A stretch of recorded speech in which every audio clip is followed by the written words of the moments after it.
Sigaw ng Pamamayang Pilipino! Duterte! Duterte! Duterte! Duterte!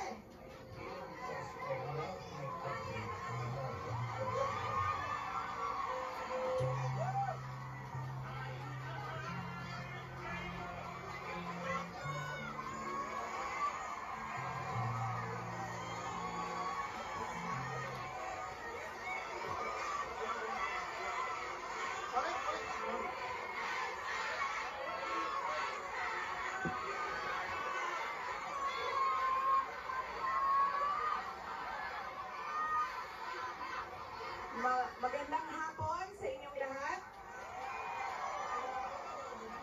Unahin po muna natin ang ating pagpapasalamat sa Diyos dahil sa magandang araw na ito at sa safe na pagbiyahe ninyong lahat papunta dito sa The Hague, Netherlands. At syempre, dahil bumiyahe kayo papunta dito, ay mag-ingat kayo sa biyahe ninyo pauwi lahat sa inyong mga tirahan mamayang hapon.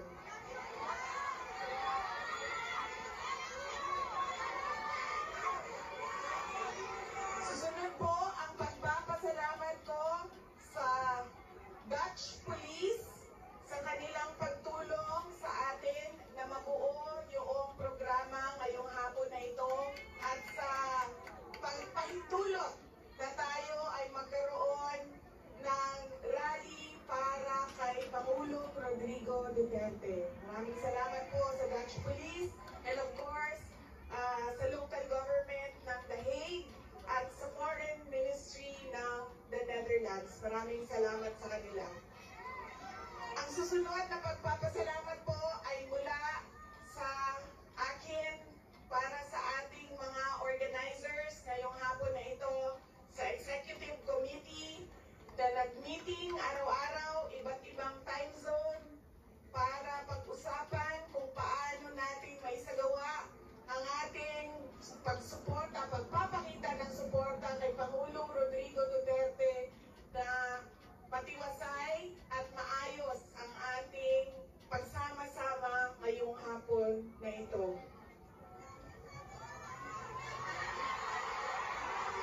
Duterte! Duterte! Duterte! Duterte! Duterte! Kanina nung naglalakad ako papunta dito sa park, meron akong mga nakasalubong na mga galing Germany. At tinanong ko sila kung gaano katagal ang biyahe mo ma'am papunta dito. Sabi niya 9 hours daw. At 9 hours din daw siyang pabiyahe pauwi. So ganyan ang pinapakita ninyo na pagsuporta kay Pangulong Duterte at pagmamahal sa ating bayan. Maraming salamat sa inyong lahat. Alam ko, lahat kayo may hanap buhay, may kailangan asikasuhin, may mga personal na pinagdadaanan, merong kailangan na paglalaban na gawin sa mga damit ninyo, paglilinis ng bahay, pagbayad ng utang,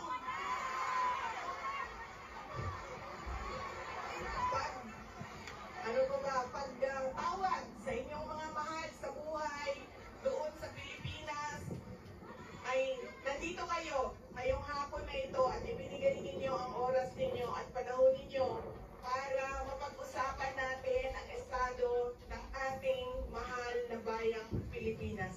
Maraming salamat po sa inyo.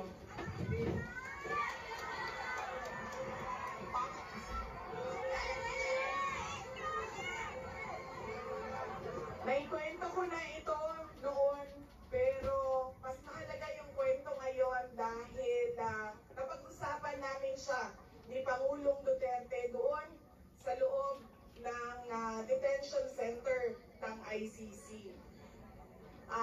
Noong ako ay bata pa, lagi sinasabi ng hindi niya sinasin yung generation ng tatay ko, 1940s, 1950s, 1960s. Hindi sila yung 1960s. Hindi sila yung mga magulang na tulad ngayon sa atin na ini-explain natin sa ating mga anak kung bakit natin ginagawa ang mga bagay-bagay. Lagi dapat may explanation. Sa kanilang henerasyon ay diretso ka lang pagsasabihan or pagalitan. Ganun yung generation nila. Nung ako ay lumalaki, lagi niya sinasabi sa akin, hindi ka tao sa paningin ko kung hindi ka doktor o abogado. Lagi niya yung paulit-ulit habang ako ay lumalaki. Lagi niya yung sinasabi, pag hindi ka natapos ng pag-aaral mo, magiging abo ka dyan sa gilid ng daan. He always emphasized that you mean nothing to the world if you do not finish your education. That was his, that is my greatest gratitude to my father. The emphasis he gave in education.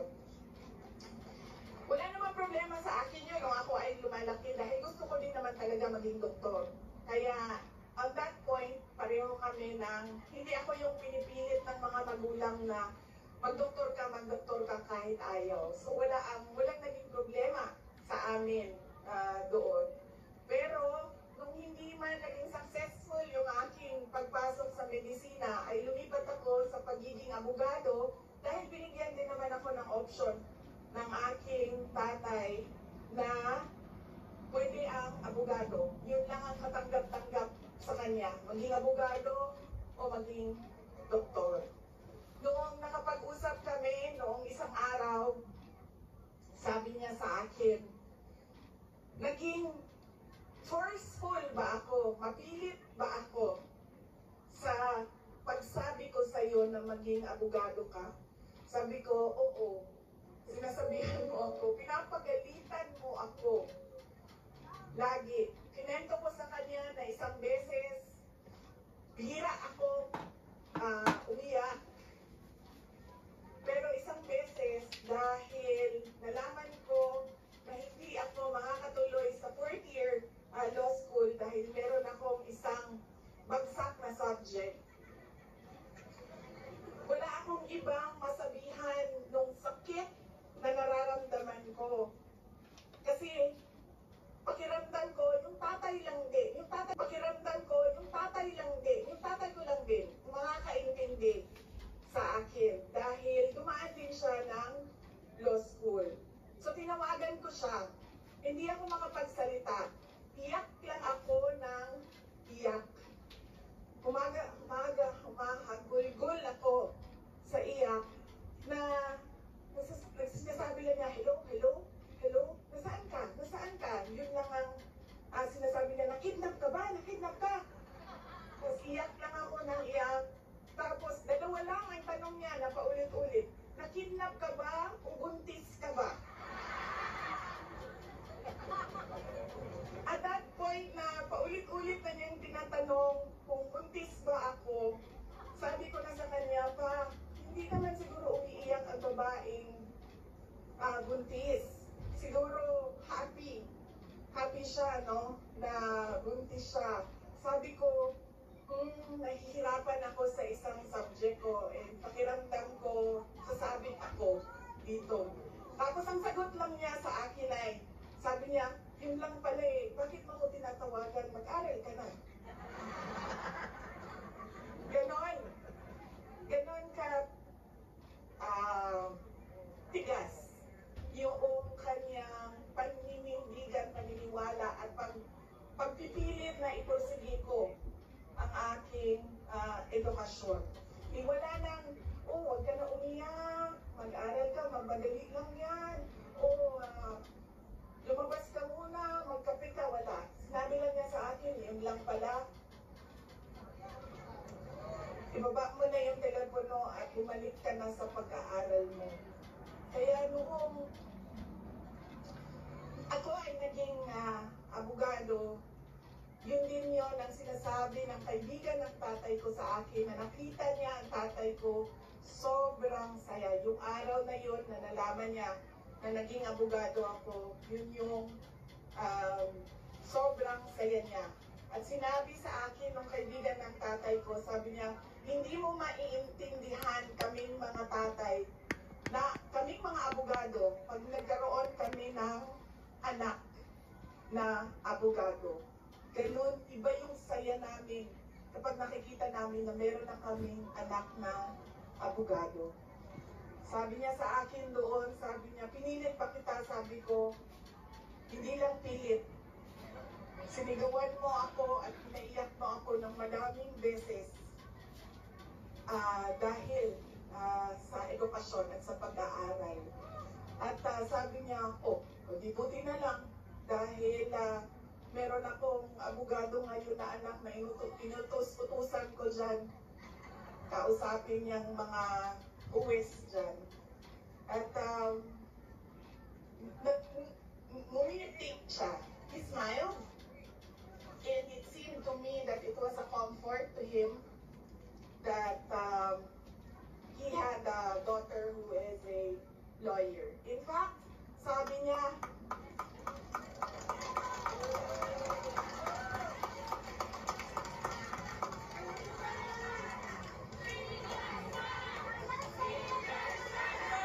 Inday Sara Duterte! Inday Sara Duterte! Inday Sara Duterte!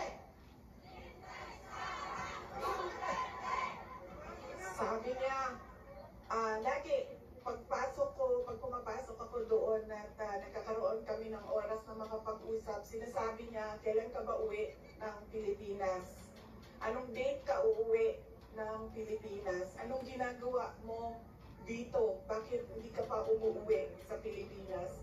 Sinasabi ko sa kanya, inaayos ko lang yung sistema dito at pagkatapos inaantay ko yung mga kapatid ko na pumunta dito. At sinabi niya, ito din, may patama din, or diretso din, bullseye din sa edukasyon. Sabi niya, sabihan mo si Paulo na okay lang ako. At huwag siyang pumunta dito hanggang hindi matapos ang eleksyon at maging congressman siya ng 1st District ng Davao City. At sabi niya, sabihin mo kay hindi siya pwede na umunta dito. At huwag siyang pumunta dito edukasyon. Sabi niya, sabihan mo si Paulo na okay lang ako. At huwag siyang pumunta dito hanggang hindi matapos ang eleksyon at maging congressman siya ng 1st District ng Davao City. At sabi niya, sabihin mo kay Baste, hindi siya pwedeng pumunta dito hanggang hindi matapos at ma-elect siyang Vice Mayor ng Davao City. Ito ang pinakamatindi dahil pinagtatawanan namin siya sa group chat namin. Kaming magkakapatid apat, meron kaming group chat. Dahil ang sinabi niya kay Veronica, sabi niya, sabihin mo kay Kitty, hindi siya pwede bumisita dito hanggang hindi siya abogado.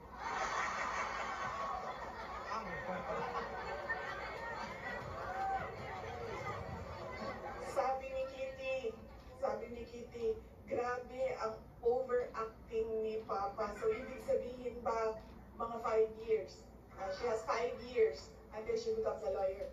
Na meron pa akong 5 taon na bago ako makabisita. Ganon siya kahit na nandun siya sa loob. Ang kanyang iniisip, unang-una, yung mga kapatid ko na kailangan magtrabaho para sa syudad ng Davao, yung kapatid ko na kailangan mag-aral. Yun pa rin ang iniisip niya. At kapag tinanong mo siya, ano ba ang kailangan mo dito sa loob? Ang sinasabi lang niya, alam mo yun, mga bagay na shaving cream, Coke Zero,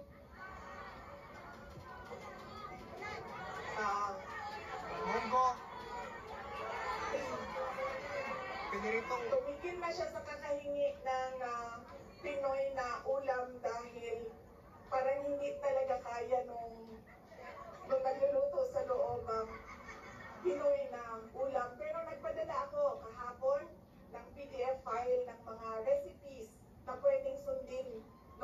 nagluluto.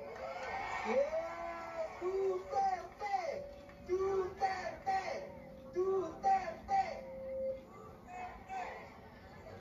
Meron siyang, meron siyang hilig sa Coke Zero at yun lang yung hingi niya. May shopping list doon sa loob.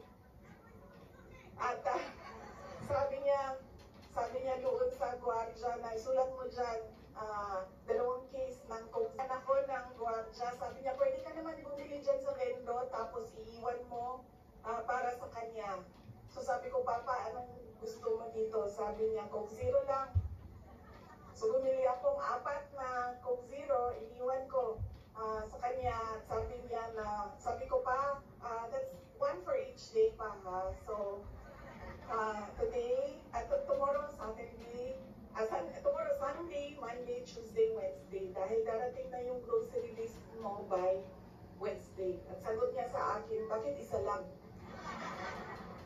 Sabi naman nung gwardiya, sabi niya, you have to have at least, he has to have at least 2 because he already drank upstairs 1 Coke Zero.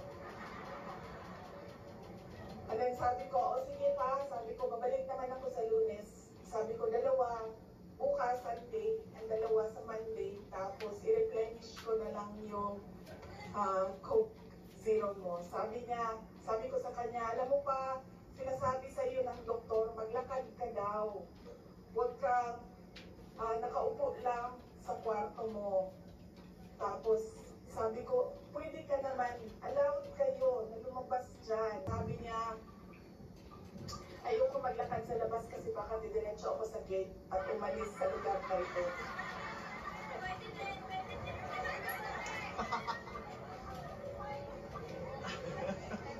Nagkakaroon na rin siya ng mga kaibigan, yung mga tao doon sa loob ay nagiging kaibigan na niya. At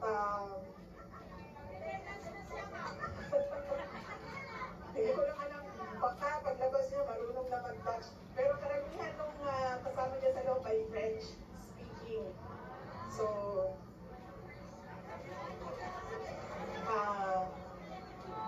baka paglabas niya, no, hindi na kayo tamaong magbibisay at tinalata na boucher avec quoi. Tinala na. Whatever that means. So, on that point, he is okay. Okay naman siya. Pero as a lawyer, kasi alam niya yung batas eh. Alam niya kung anong nangyayari. Kaya medyo persuasive siya. And lagi niyang inuulit-ulit kung ano yung kailangan gawin para sa kanyang kaso. At lagi siya magtatanong ng timelines dahil alam naman natin sa korte ay medyo may kabagalan. Diba? Magsasagutan, ang prosecution, ang defense, maraming mga papel na kailangan ipasok at antayin ang oras. Kaya siya din ay insistent sa mga timelines niya. Pero ang sinasabi niya lagi, alam niya na mali ang ginawa. And at to the very minute na tinulak siya paakyat ng eroplano, ilang beses niya sinabi na I want to be tried in a Filipino court before a Filipino judge and a Filipino prosecutor. Because he knew that number 1, wala talagang basihan yung kaso. 43 counts of murder. Ang sinasabi nila na thousands, totoo yan ma'am. Kaya minsan naisip ko, naging kaso lang ba ito dahil sinusulat sa media na thousands ang namatay. I do not even understand paano naging crimes against humanity ang 43 counts of murder na Ngayon ay lumalabas, hindi naman ata totoo lahat yung mga witnesses at yung mga complainants. But that is a thing for the courts and the lawyers to discuss inside. Ano bang pwede nating gawin? Ang pwede nating gawin ay i-demand na ipa-uwi or i-uwi nila si Pangulong Duterte. Bring him home! Bring him home! Bring him home! Bring him home!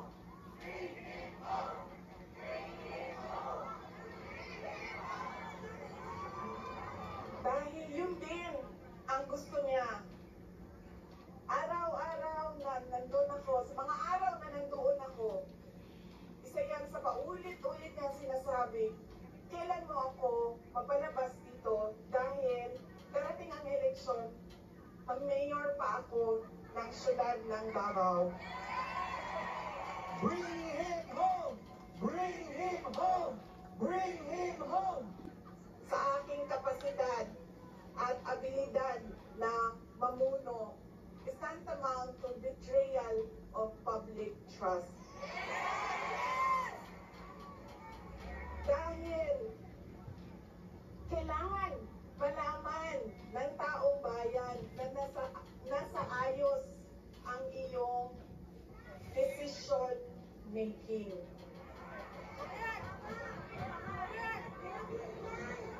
Kaya hindi lang naman natin pwede sabihin, Marcos, resign. Bakit ba kailangan resign? Dahil hindi mo pinapakita sa taong bayan na maayos kang mag-isip at kaya mo ang mamuno.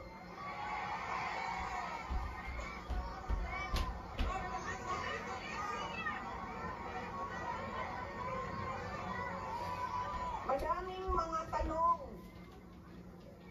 na nasa loob na ng korte. Ang PhilHealth, ang pagkuha ng pondo ng PhilHealth. Madaming mga tanong na nasa loob na ng korte. Ang PhilHealth, ang pagkuha ng pondo ng PhilHealth para ba naging pyramiding ang ginawa nila sa budget ba? Kumuha sila ng kulang ang pera dito, kumuha sila sa ibang source para isalpak dito, eh hahanapin na naman sa ibang source yung isang nagiging juggling at parang pyramiding na ang nangyari sa budget. At kung nakikita ninyo at naiintindihan ninyo ang budget, karamihan doon pamigay lang ng mga politiko na tinatawag nating ayuda.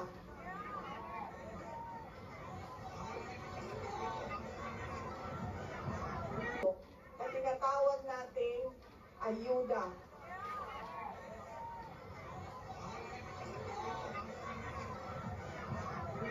Tumakbo kami sa plataforma ng unity at continuity. Continuity, kasali na doon ang big ticket projects o mga build projects ni Pangulong Duterte. Pero wala kayong nakikita ngayon na development projects. Dahil lahat yon ay nakatago sa mga proyekto na pamigay o nandoon lang sa bulsa ng kontraktor at ng politiko na gumawa kuno ng project. Makikita ninyo na hindi handa ang Kongreso sa paggawa ng budget dahil may mga blanco doon sa enrolled bill na pinasa nila. Ibig sabihin, walang nag-iisip at hindi pinag-isipan paano ba natin gamitin ang pera ng gobyerno na makita natin na merong kapayapaan at kalambuan, kauswagan sa ating bayan, sa ating bayan. Noong ako ay tinanong noon bakit ako nag-resign sa Department of Education. Sabi ko, unang-una, personal yon. Meron kaming personal na hindi ko gusto na ginawa niya sa akin. Pangalawa, dahil sa loob ng Department of Education. Sinabi ko na itong noon, personal ko to na experience. Yung budget ng school building program ng Department of Education, pinaghati-hatian lang sa loob ng House of Representatives. Noong unang taon, nagawan ko ng paraan. Sabi ko, hindi pwede, sige, kung yan ang gusto ninyo, yan ang makapagpapasa ng budget. Para magkaroon ng budget ang Department of Education, dadaan pa rin kayo sa validation ng regional offices ng Department of Education. Pagsunod na taon, naisipan na nila kung ano ang gagawin nila at hindi nila ma-deny ito dahil nakikita ninyo sa papel. Kaya wala din kumukontra sa akin dahil nakikita sa papel. Ang ginawa nila, gumawa sila ng sarili nilang listahan. Doon nakikita mo, pinaghati-hatian nila ang school building program at inattach nila sa General Appropriations Bill na sinabmit nila sa Senado. Sinabi namin sa mga senators, nakita niyo ba kung anong ginawa? Sabi nila, oo, nakita namin kung anong ginawa ng House of Representatives. Sabi ko, please, hindi natin masasolve ang problema ng school building program kung ganito lagi ang nangyayari sa budget ng new construction. Meron pang ibang problema sa loob ng budget. Sinubukan ng mga senators na tanungin, pasagutin, sumasagot, yes, pero pagdating sa BICAM, anong nangyari? Wala namang wala namang totoong BICAM kung saan ginamit ng pera. Ang desisyon lang na nandun ay kay Zaldico, yung panahon ko, kay Zaldico, at kay Martin Romualdez. At diretsong pinapapirma sa malamang tao na hindi nagbasa o hindi binasa ang buong budget.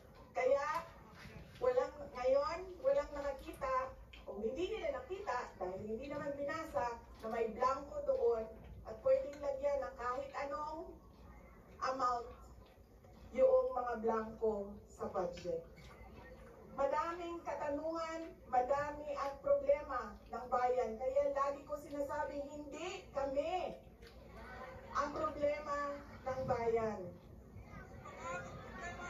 Ang problema ng bayan ay ang governance mismo ng Pilipinas. Yan ang problema ng bayan. At dahil may problema sa gobyerno, ay tuloy-tuloy ang kahirapan doon sa ating bayan. Nakikita nyo yan dahil dumadami ang nakikipagsapalaran sa ibang bansa. Dahil sa kawalan ng oportunidad doon sa ating bayan.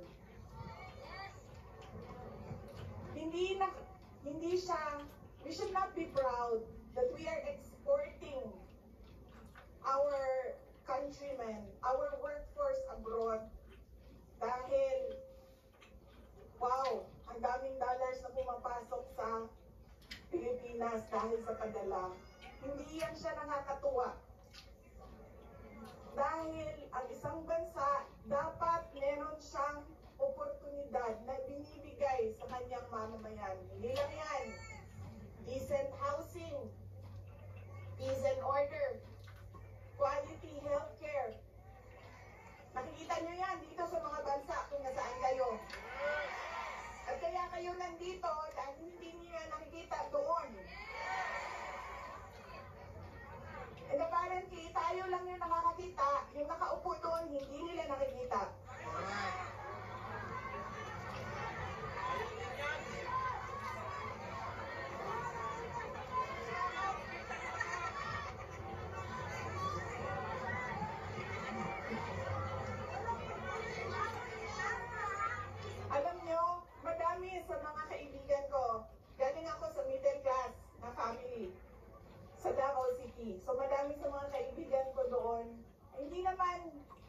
meron naman silang mga negosyo, meron naman silang pinagkakakitaan, may mga trabaho. Pero ilan na rin ang nagsabi sa akin, mga professionals ito, ilan na rin ang nagsabi sa akin, wala na rin talaga kami nakikita, parang gusto na namin lumipat na lang sa ibang bansa para sa mga anak namin. Kaya sinasabi ko lagi yung nagsasabi sa akin, tumakbo ka sa 2028. I don't think we will have a country by 2028.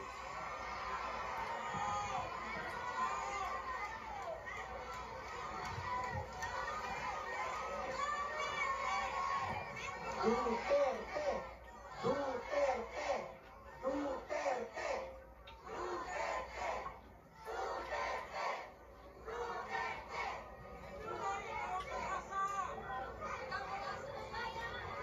Kaya dapat natin i-exact ang responsibility dyan sa gobyerno na ibigay nila kung ano yung karapat-dapat para sa ating bayan.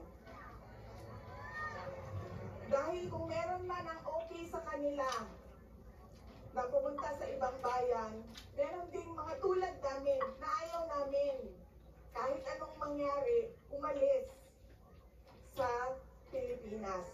Dahil gusto namin doon, pagpamilya, doon palakihin ang aming mga anak. Kaya dapat meron tayong nakikita kung ano yung dapat para sa isang bayan. At alam niyo yun, kasi nakikita niyo yan. Kasi nakaikot na kayo sa iba't ibang bansa.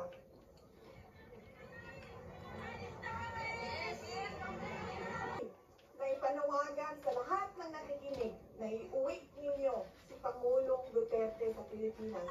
Bring him home! Bring him home! Bring him home! Bring him home! Bring him home!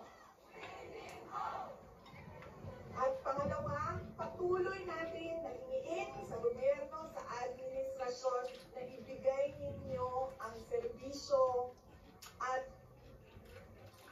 kaunlaran na karapat-dapat para sa mga Pilipino at para sa Pilipinas.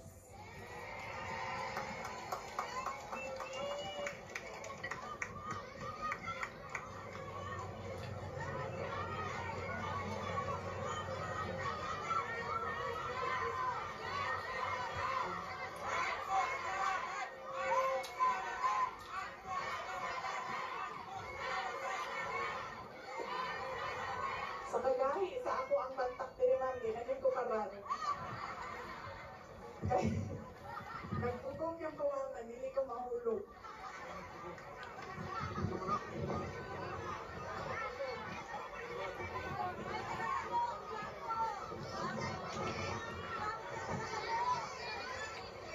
Yung akin pong mga pagpapasalamat.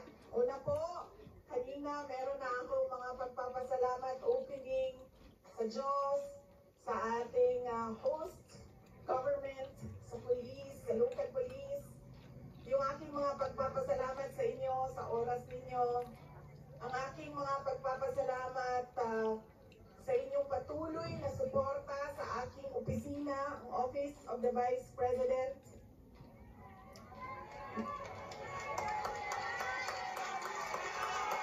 Inday Sara Duterte! Inday Sara Duterte! Inday Sara Duterte! Inday Sara Duterte!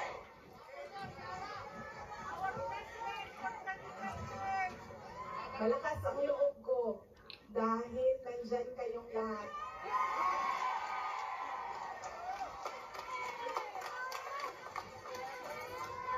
Kanina noong papasok ako dito, marami ang nagsabi, be strong, be courageous. I am only as strong as you are. Kung nakikita ko, sobrang lakas ninyo at sobrang lakas ng pagmamahal ninyo sa bayan. Ganyan din ang nararamdaman ko.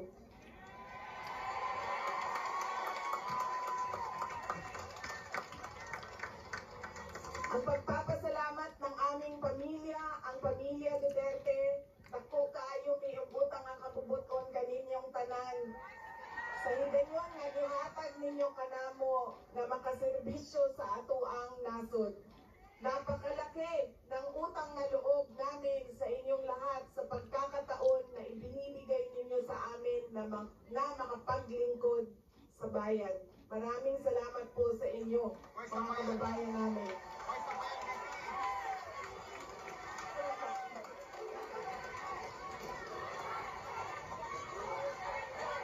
Duterte! Duterte! Duterte! Duterte! Huwag ninyong kalimutan, ayaw ninyong kalimti ang kausa. Huwag ninyong kalimutan ang laban. What is our cause? Our cause is for our country. Ang laban na ito ay para sa bayan. Mga kababayan, ang lahat ng ginagawa natin ay para sa Diyos, sa bayan, at sa bawat pamilyang Pilipino. Shukran.